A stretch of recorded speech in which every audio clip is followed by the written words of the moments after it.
सास बहू का लिव इन रिलेशन। नेहा खुले विचारों वाली लड़की थी। अरे नेहा, क्या दिन में सोती है? ससुराल में ऐसा नहीं चलेगा, वहां तो काम करना पड़ेगा। काम जितना काम होगा कर लूंगी माँ, पर अगर कोई ये कहे कि सारा आराम छोड़कर सिर्फ काम ही करना है तो ना भी ना, मुझे नहीं करनी शादी। अरे कैसी बात कर रही हो? अच्छा चलो जाकर नहा लो, मैं नाश्ता लगा देती हूँ, फिर तुम्हें कॉलेज भी तो जाना है। नेहा कॉलेज के लिए निकल जाती है। वो सोचने लगती है कि ससुराल में वो कैसे मैनेज करेगी। क्या हुआ नेहा, परेशान लग रही हो? अरे यार, तू तो मुझे जानती है ना, मुझे अपनी लाइफ बिल्कुल परफेक्ट चाहिए, लेकिन लग नहीं रहा लोग मानेंगे। यार कहीं मेरी शादी ऐसे घर ना हो जाए जहां मेरी जिंदगी ही नरक हो जाए। अरे मैंने ना कल एक इंग्लिश फिल्म देखी थी, उसमें भी कुछ ऐसी ही समस्या थी हीरोइन की। अच्छा, तो फिर क्या किया उसने?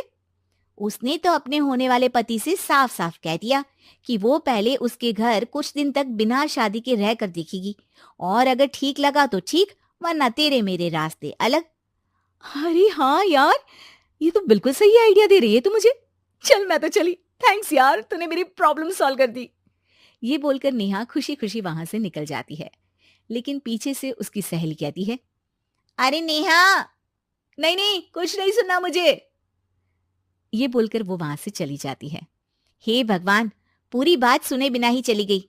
अरे वो तो विदेशी फिल्म थी, वहां सब चलता है, लेकिन ये तो भारत है, सभ्यता और संस्कारों वाला देश, जहां शादी से पहले लड़की को ससुराल में नहीं रखा जाता। खैर, नेहा मस्त होकर घर आती है।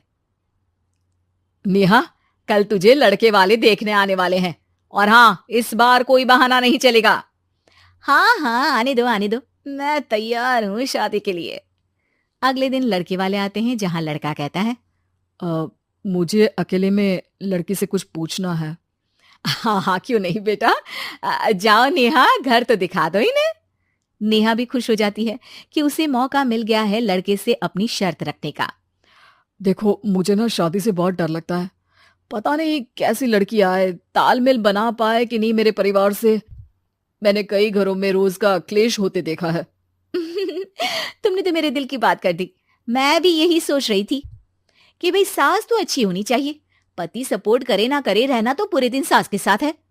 लेकिन मेरे पास ना इसके लिए एक बहुत अच्छा आइडिया है। अच्छा, कैसा आइडिया? क्यों ना शादी के पहले मैं कुछ दिनों तक तुम्हारे घर आकर रह लूं, तुम लोग मुझे समझ लेना, मैं तुम लोगों को समझ लूंगी, ठीक लगा तो शादी, वरना टाटा बाय बाय। क्यों? लड़के को नेहा की बात में दम लगता है।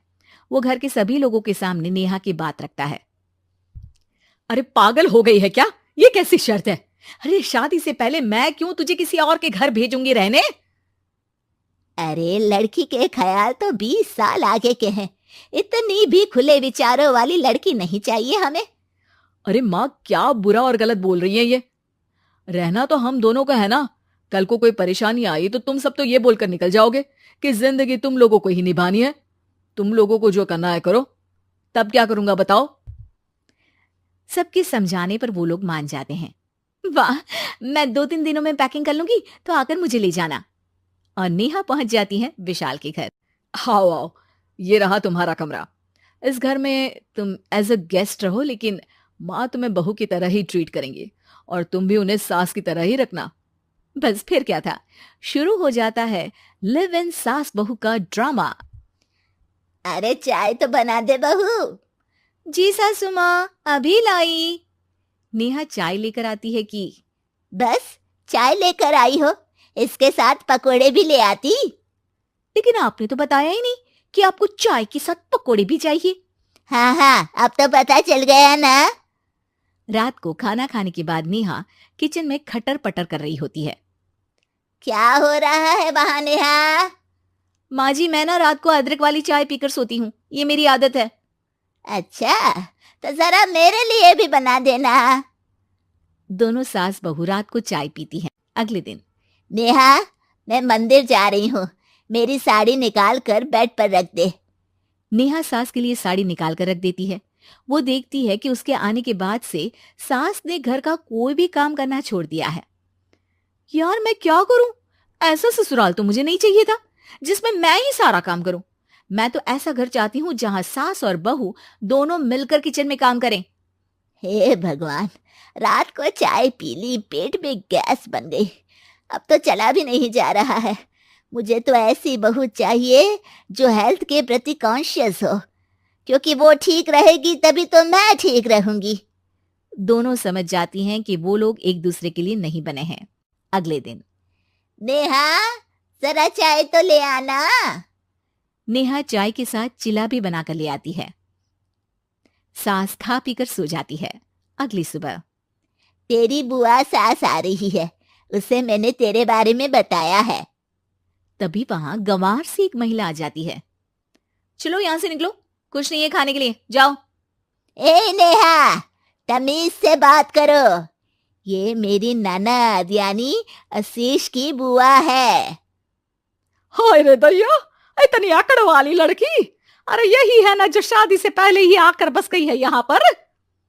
बस नहीं गई हूं, बसना है या नहीं ये डिसाइड करने आई थी, लेकिन इन लोगों के रिश्तेदार इतने गंवार हैं तो मैं तो ना कर रही इस घर में शादी। और भाभी, और क्या कमी थी हमारे आशीष में जो आपने ऐसी लड़की की शर्तों को मान लिया? अरे वो तो आशीष के कहने पर मैं झुक गई, वरना ऐसी लड़की को तो मैं घर में घुसने भी ना दूं। ए हेलो, ऐसी लड़की कैसी लड़की? हाँ, बिना समझे बुझे शादी कर लूं? अब तो समझ गई ना कि हम लोग गांव के हैं। भाभी को खाट पर सोना और रिश्तेदारों का गांव से आना जाना तो लगा ही रहना है इस घर में। हाँ हाँ, मैं तो किसी मॉडर्न घर में शादी करूंगी। ये बोलकर नेहा वहां से चली जाती है। अपने घर में आकर नेहा कहती है, ना मां ना, लिव इन में रहकर देख लिया, ये गांव के लोगों का कोई भरोसा नहीं है।